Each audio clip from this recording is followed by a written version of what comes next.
โอ้วันแห่งความสุขหัวข้อในมื้อนี้แมนตามหาลูกแกะตามหาลูกแกะในลูกาบทที่15ข้อ7ทรงกล่าวว่าในทำนองเดียวกันนั่นแหละเฮาบอกเจ้าทั้งหลายว่าในสวรรค์จะมีความชื่นชมยินดีหลายที่คนบาปผู้หนึ่งทิ่มใจเก่าเอาใจใหม่หลายกว่าคนศีลธรรม99คนที่บ่ต้องการทิ่มใจเก่าเอาใจใหม่ข้าน้อยออกไปซอกหาคนหนึ่งที่มีปัญหาลาวโทรมาตอน2 โมงกลางคืนเพื่อมาขอพักที่บ้านของข้าน้อยคนแท็กซี่บ่ฮู้ทางจึงปล่อยลาวไว้อยู่ทางใหญ่ข้าน้อยจึงต้องออกไปรับลาวด้วยอารมณ์ใจห้ายย่านและอยากนอนแต่อีกใจหนึ่งก็คิดอีตนข้าน้อยอยากพักผ่อนเพราะมื้ออื่นต้องเทศนาและนำรายการในวันอธิษฐานโลกอีกพอฮอดหุงเศร้าเมื่อฮู้ความจริงถึงสาเหตุที่ผัวของลาวบ่เปิดบ้านก็ยิ่งเฮ็ดให้ข้าน้อยใจห้ายหลายขึ้นอีกพระเจ้าฮู้ว่าข้าน้อยเมื่อยจึงเก็บรถแท็กซี่ไว้ให้เมื่อก้าวขึ้นรถคนขับเว้าขึ้นว่าเจ้าโชคดีหลายที่ได้แท็กซี่ไว้พออยู่หนทางมีคนเอิ้นใช้แท็กซี่เป็นจำนวนหลายเพราะวันอาทิตย์มีรถแท็กซี่น้อยข้าน้อยฝืนยิ้มรับฮู้แต่ในใจยังใจห้ายและงุนงิดอยู่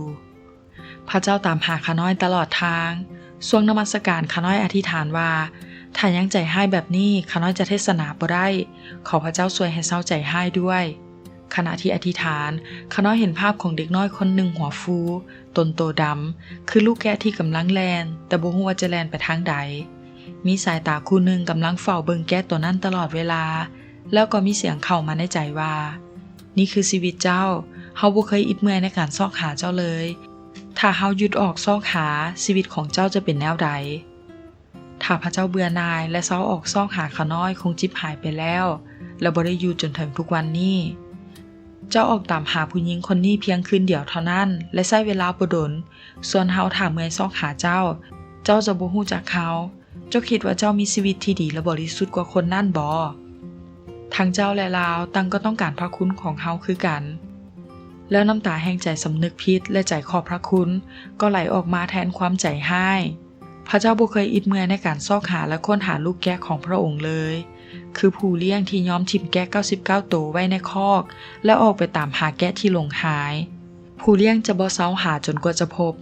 วันนี้พระเยซูยังคงออกไปตามหาลูกแกะที่หลงหายเทื่อละโตท่านเป็นลูกแกะที่เข้ามาอยู่ในคอกแล้วหรือยัง